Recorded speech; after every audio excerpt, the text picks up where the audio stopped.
Plínio, eu queria começar, antes de você entrar nos bastidores, que eu sei que você está acompanhando os bastidores, par e passo, queria falar sobre dois personagens. Um é esse aqui, né, que é um dos indiciados, é esse padre José Eduardo de Oliveira e Silva, da Diocese de Osasco, que integra as fileiras da extrema-direita católica. A gente tem falado aqui no Fórum Café, já fiz reportagem sobre isso, sobre o caráter terrorista, cada vez mais terrorista, da extrema-direita católica. Este é um dos líderes da extrema-direita católica, é advogado e participou da tentativa de dar uma roupagem jurídica ao golpe.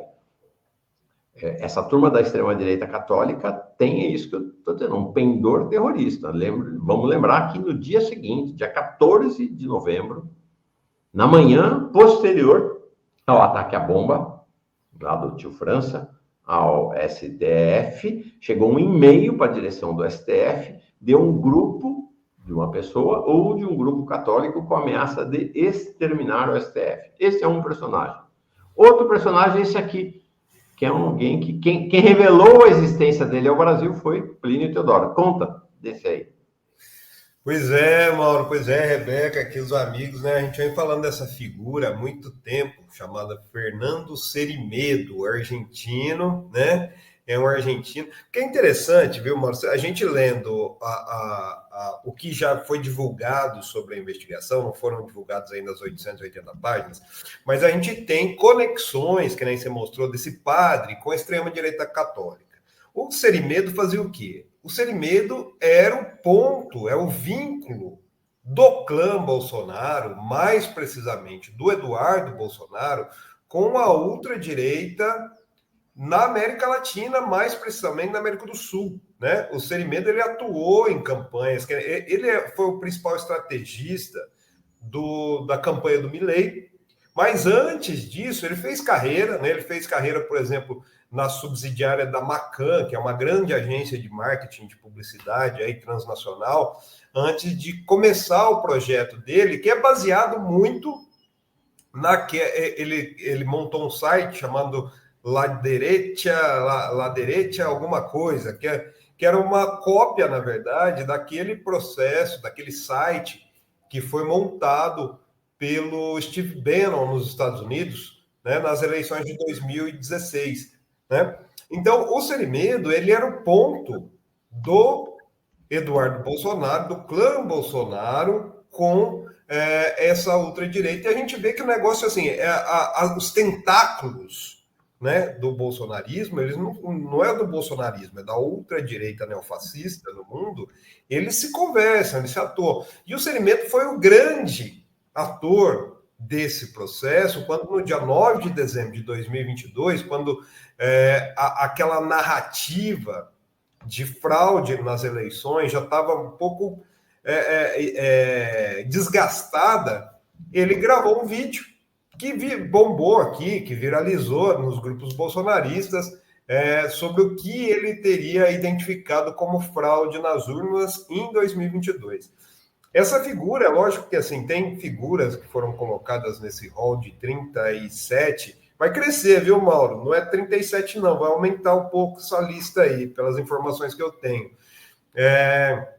Ele é uma pessoa que está um pouco longe das garras da justiça brasileira, assim como o Paulo Figueiredo, que está nos Estados Unidos, tem o visto para morar lá, mas é uma figura para a gente ficar atento, porque existe, o Paulo Figueiredo tem uma conexão com a direita trumpista nos Estados Unidos, da mesma forma que o Cerimedo tem conexão com a direita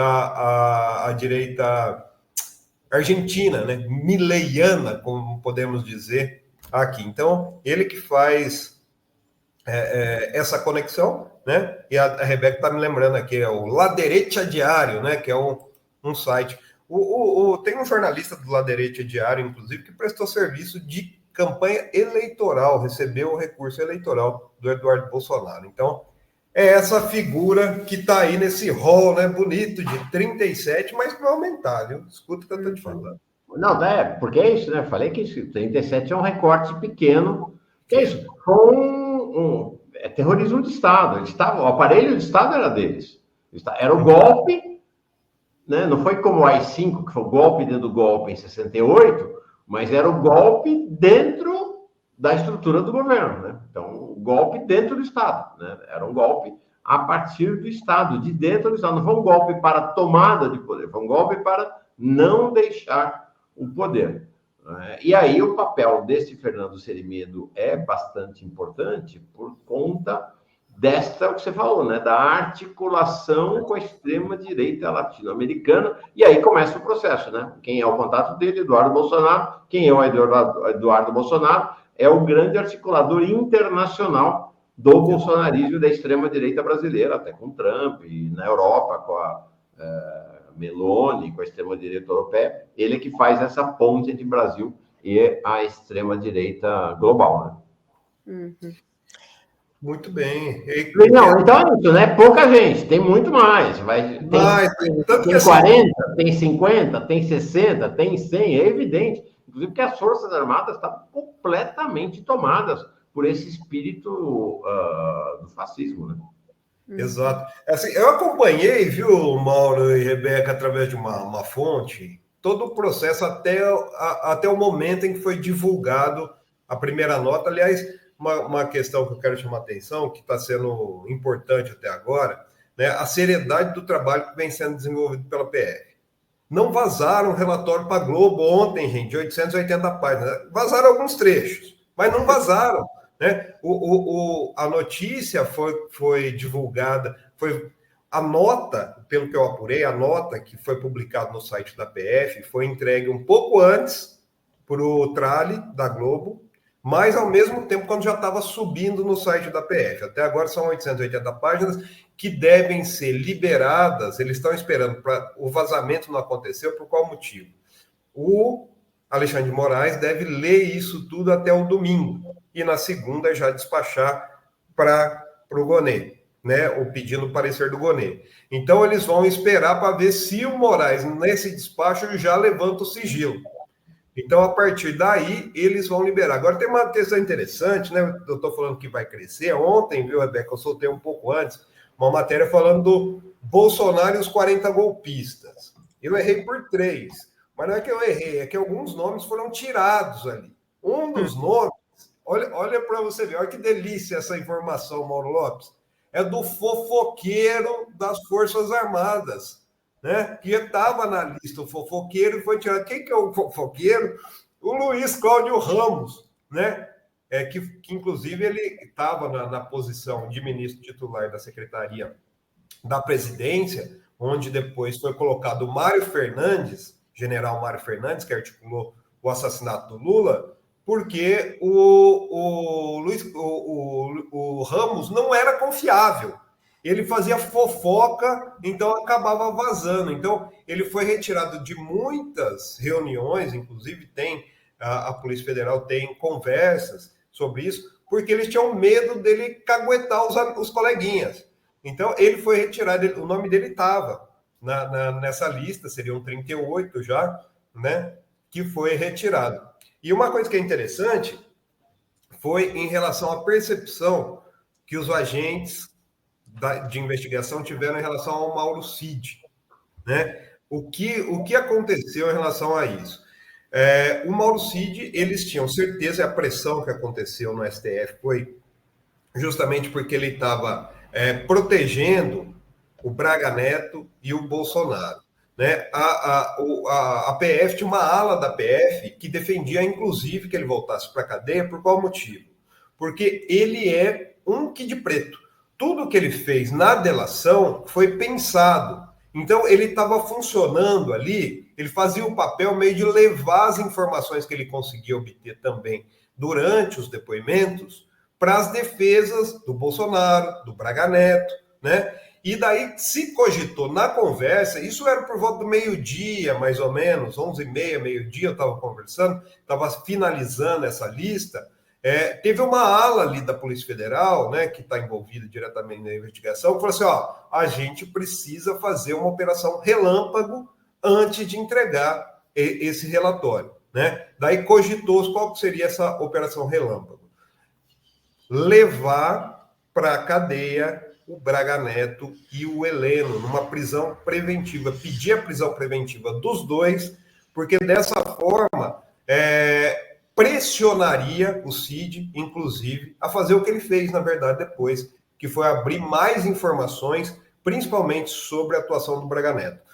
Além do Bolsonaro, lógico, que é o principal aí, articulador dessa organização criminosa, a investigação focou muito na figura do Braga Neto, viu, gente? O Augusto Heleno acabou perdendo fôlego um pouco nesse final do processo golpista. Mas o Braga Neto, viu, Mauro, pelo que eu ouvi dessas fontes de dentro da PF, o que se tem contra ele é uma coisa gigantesca e, segundo esses agentes da investigação aí, dizem que não dá, de forma alguma, nem que o Gonê queira, para passar pano para o Braga Neto, viu?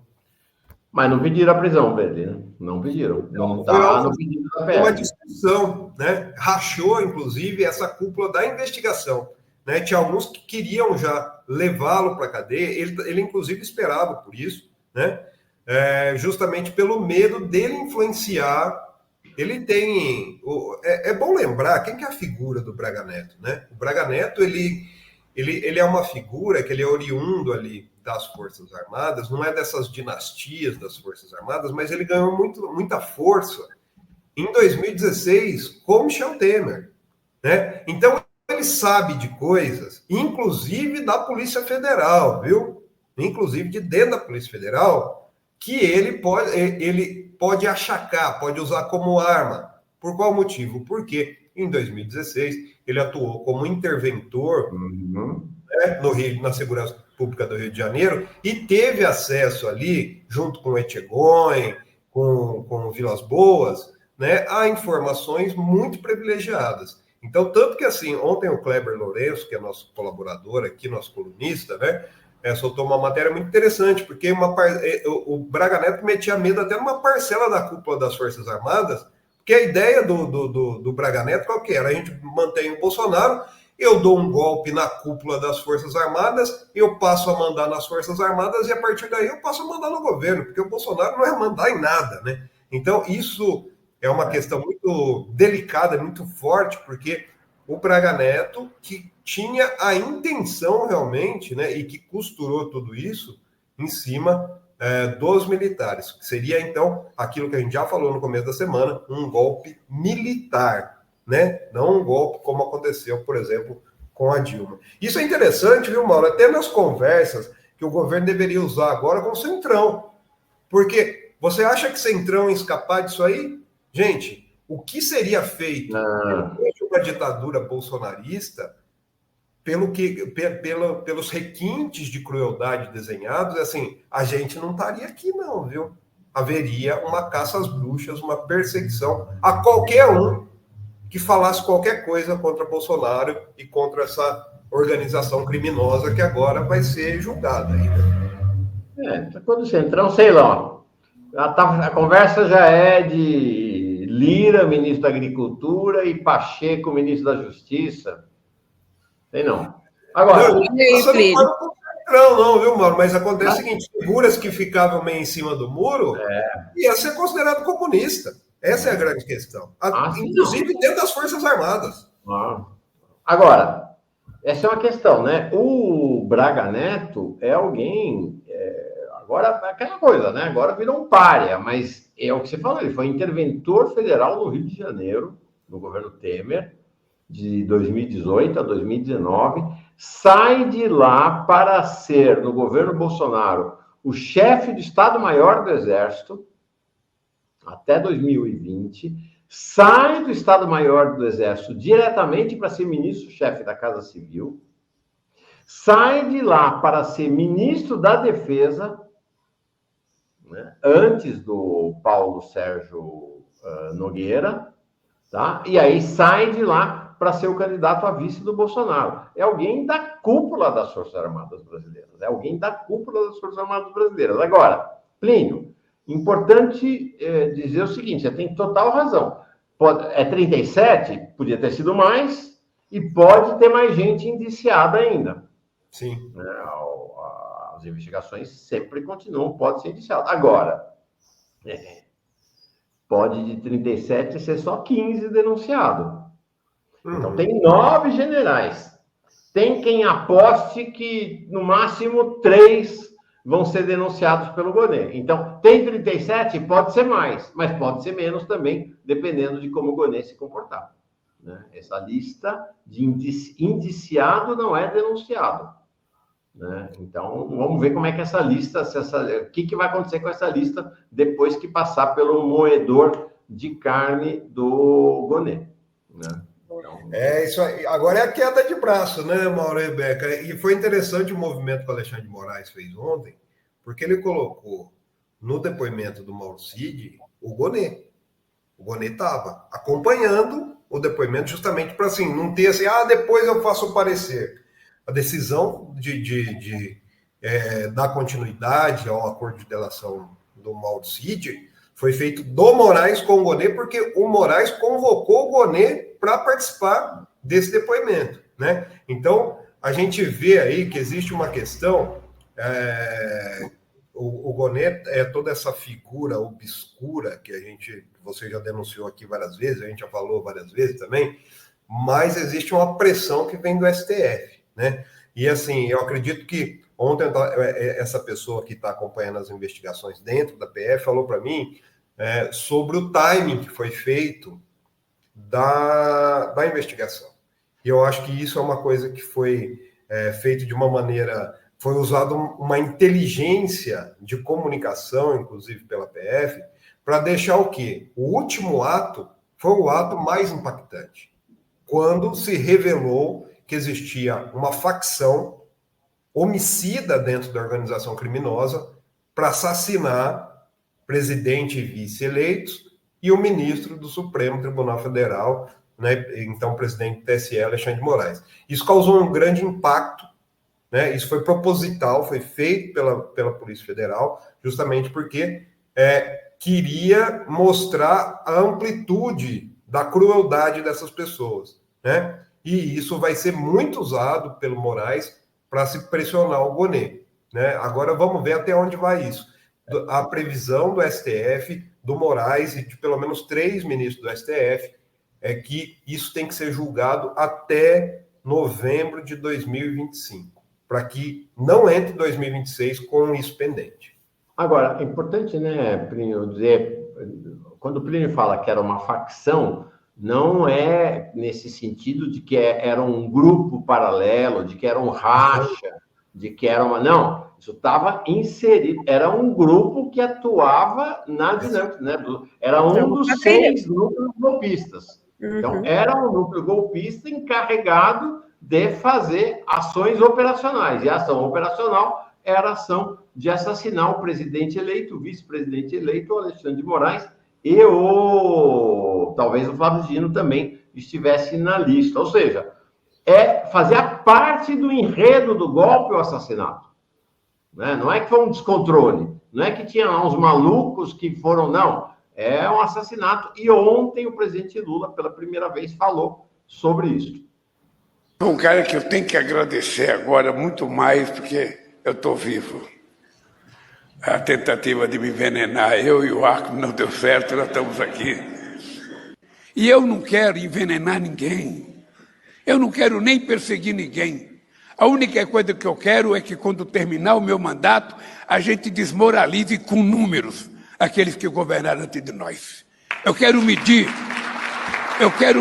com números. Eu quero medir com números quem fez mais escola nesse país, quem cuidou mais dos pobres desse país, quem fez mais estrada nesse país, quem fez mais ponte nesse país, quem pagou mais salário mínimo nesse país. É isso que eu quero medir, porque é isso que conta no resultado, sabe, da governança.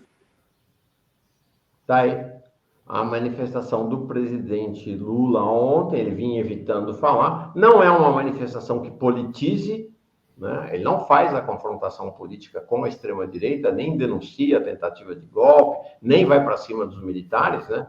Fica na esfera do buraco da rua, da escola e tal, da esfera administrativa e não na esfera política. Essa está sendo uma marca da conduta do governo e do PT como a gente viu aqui agora, né? Essa tese de que era um grupo de aloprados, um grupo de maçãs podres, um grupo... E não olha para o tema, para a estrutura, né? Da cena política brasileira. Enfim, vamos ver, vamos conversar sobre isso com o Valério Arcari daqui a pouquinho. Tem superchat aí, né, Rebeca Mota? Tem, deixa eu pegar esse gancho, Mauro, que você trouxe para trazer o superchat do André Machado. Ele diz a Gleice, né, a Gleice em relação à nota foi simplesmente diplomática e não revelou-se verdadeira. E aí ele fala aqui que só a Sinara se deu conta disso, né? A Sinara deve ter feito esse comentário lá no Procon. Mas ela, até onde eu sei, ela não trabalha no Itamaraty, não, né? A função dela não é ser diplomática, né? A função dela é ser líder política do PT. Né? E aí, diplomacia, deixa lá para o pessoal do Itamaraty, né? A Gleice é para ser a liderança política e não para fazer diplomacia, nem para passar pano para o terrorismo de Estado, né? Eu concordo. Mais superchat aqui, Cassiano. Em minha opinião, Bolsonaro foi escolhido pelos militares por algum motivo, Plínio. Deixaram ele correr solto na presidência, de olho nessa tomada de poder. Braga Neto era o melhor vice? Nunca.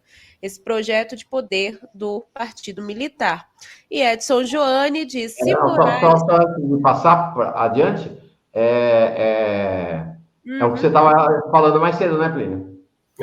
Tem até uma pergunta em relação a isso. Pode colocar isso aí, Rebeca, daí a gente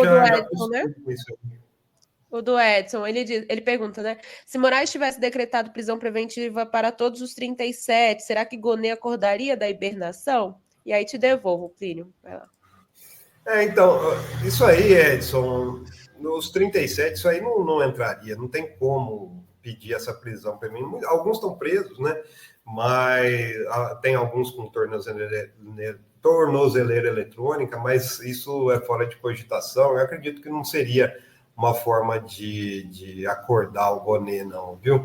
Agora, é interessante que o Cassiano coloca, viu, Rebeca, é uma resposta aqui, ó, para a Luciana Ribeiro. Pergunta aqui, quem tomaria o poder, Bolsonaro ou os milicos? Acho que é muito isso, gente. Existe, na verdade, um inimigo não tão oculto no Brasil, que se chama Partido Militar Brasileiro. Não é constituído, não tem CNPJ, mas isso aí existe desde a época dos militares, desde a época da ditadura, né? Na verdade, eles nunca se desmobilizaram. Da onde vem, por exemplo, Hamilton Mourão, que foi o vice do Bolsonaro em 2018. O Hamilton Mourão era presidente, ele deixou a presidência do Clube Militar do Rio de Janeiro para se candidatar a vice do Bolsonaro. Então, o Hamilton Mourão, que hoje muita gente tira sarro, né, que inclusive ele foi escanteado pelo próprio Bolsonaro, é uma parcela desse PMB, desse Partido Militar Brasileiro. Então, não adianta a gente pensar também que com a prisão dessa quadrilha, com a tirada do Bolsonaro do poder, né, do jogo político, a gente vai se ver livre dessas pessoas, né? Essas pessoas estão organizadas há muito tempo. Quer saber, quer acompanhar? Vai lá no site do Clube Militar, eles fazem uma revistinha trimestral. É uma revista do Clube Militar. Vai lá e dá uma olhada nos artigos. Quem assina, quem são as... Ali é uma cartilha, viu, Rebeca? Para saber quem são os próximos golpistas. Então, a gente precisa ficar atento, porque o que acontece? Foi muito... Eu acho que é um ponto histórico, viu, Mauro, o que está acontecendo hoje, é um marco histórico no Brasil, porque esse golpe tinha tudo para dar certo. Esse golpe... Hoje era para a gente estar vivendo uma ditadura bolsonarista.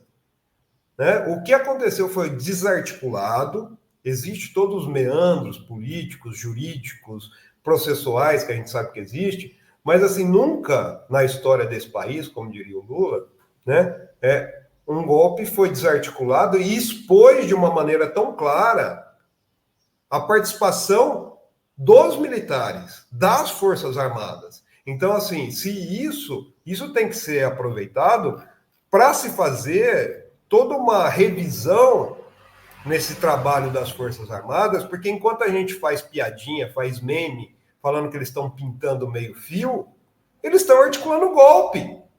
Não acabou isso.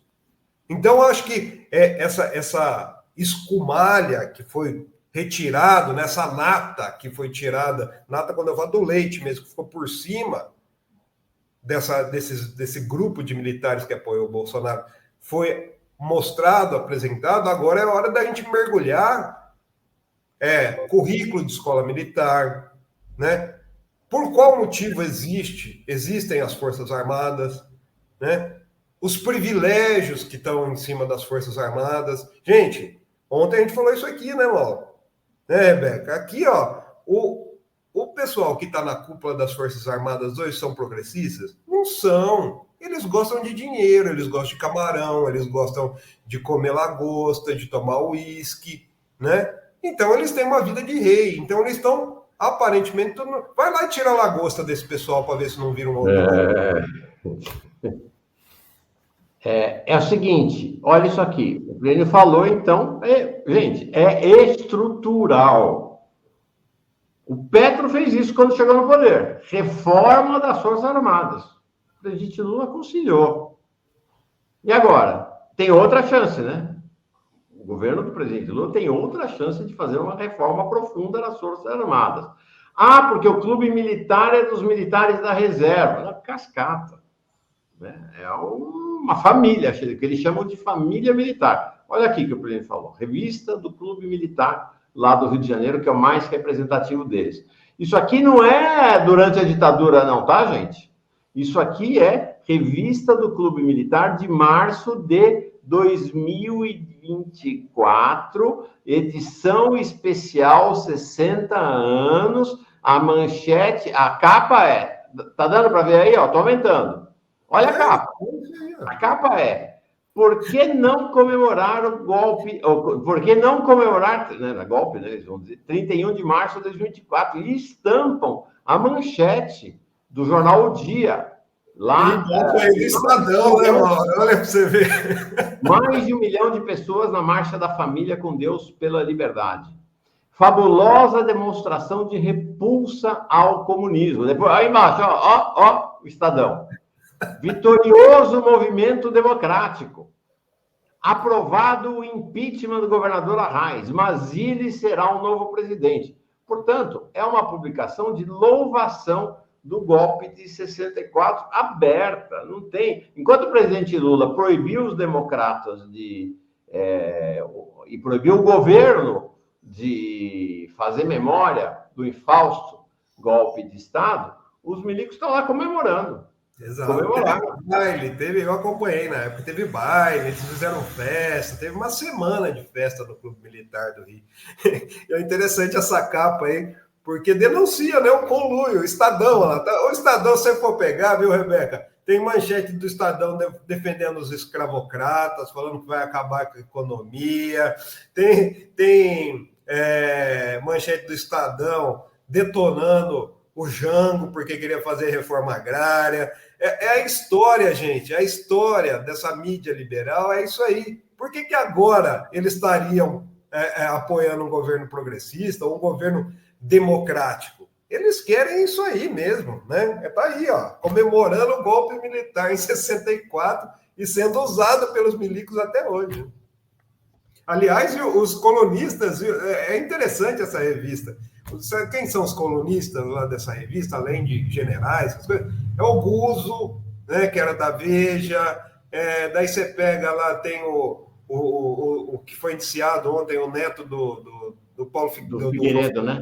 O Figueiredo. Paulo Figueiredo. Esses caras, né? Eles pegam tudo. O Humberto, aquele Humberto que é sempre usado pelo Bolsonaro lá também, que era o cara do Collor. O Mauro conhece ele, Humberto, jornalista. O Cláudio Humberto. Esses caras escrevem para essa revista, gente. E deve ganhar um din-din também, né? Claro. É isso. Rebeca, fala. Não, é isso, né, Mauro? Para além dessa quadrilha desses 37 que foram mencionados, existe um exército nas ruas, não é, Plínio?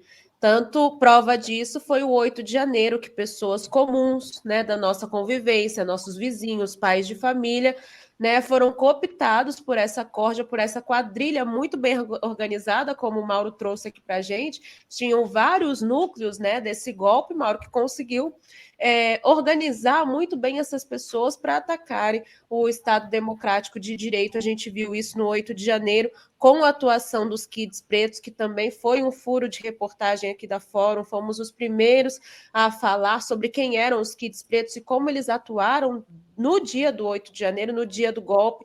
Então, assim, não dá para a gente falar de anistia e não dá para passar pano e falar outro nome que não seja uma quadrilha, uma organização criminosa, como a gente viu aqui, não é? Não tem como passar pano para militar, para milico, Mauro Lopes.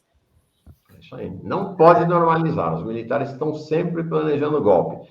Vamos ainda mais um assunto, que é a repercussão política, Plínio. Porque é o seguinte, está entre os indiciados ninguém menos que o presidente do PL, o boy de Mogi, como o pessoal diz, né? O Valdemar da Costa Neto.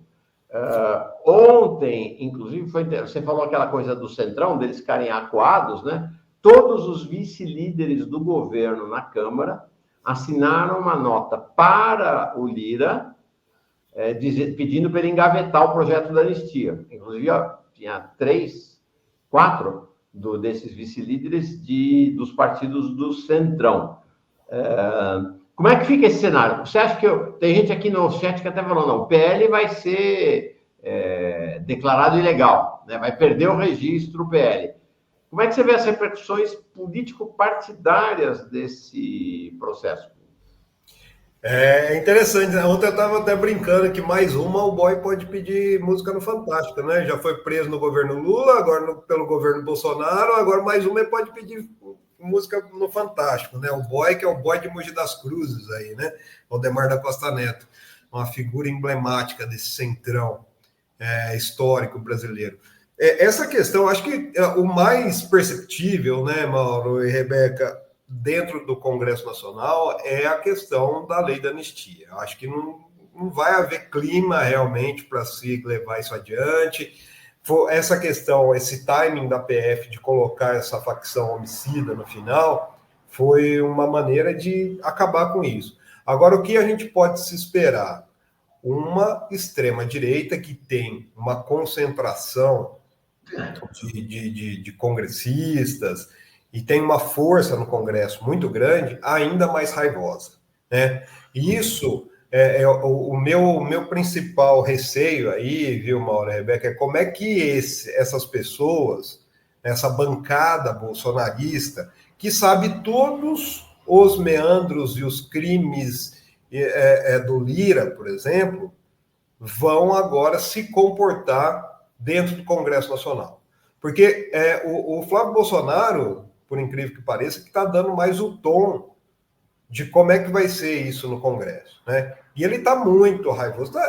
Gente, ele falou assim, a primeira declaração que ele teve dessa questão da facção homicida, para mim, foi a pior de todas. Ele falou assim, quem nunca pensou em matar alguém? Quem nunca pensou em matar... Olha a justificativa que se dá, né, Rebeca? É uma coisa, assim, surreal. Mas eles vão para cima, lembrando que a CCJ da Câmara, que é uma das principais comissões da Câmara Federal, é controlada totalmente pelos bolsonaristas, né? Então, aqueles que apostam que eles vão perder força no Congresso, eu acredito que não. Eu acredito que eles vão perder um pouco a argumentação, mas eles vão aumentar o tom. E daí tem uma questão que eu acho que é muito importante, viu, Mauro e Rebeca? É como é que o governo, e principalmente a base governista, vai atuar, né? Porque a grande questão é que está muito claro agora. Eu estava conversando ontem com um colega, que é da área de marketing, e ele falou assim, Plínio, mas como é que as pessoas não lêem isso no Estadão, na Jovem Pan, porque ontem o que foi dado ontem foi um fato, né? E ele falou assim, como é que os bolsonaristas não veem isso e não saem dessa letargia mental? Porque eles não... esse tipo de informação não atinge os bolsonaristas.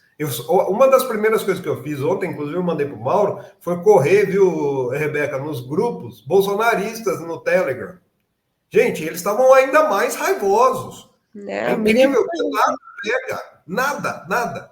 Então, o governo vai ter que, e a base governista, né, vai ter que arrumar uma maneira de comunicar isso de uma maneira, de uma forma que as pessoas comecem a entender que são indivíduos extremamente perigosos, cruéis, criminosos, bandidos. Tem uma parte que foi vazada, que vai constar no relatório da Polícia Federal, que para mim foi estarrecedora, viu, Rebeca e Mauro? Que eles falam uma hora, né? Eu acredito que é o Fernandes, que é o Mário Fernandes, que eles falam assim, não, a gente não pode, tem que tem que ter uma reunião. Ele começa a reclamar porque as reuniões com o Bolsonaro tinha o Paulo Guedes, tinha pessoas que, segundo eles, estão acima da linha da ética. E a gente precisava reunir, gente, essa palavra que eles usam, a rataria, para definir.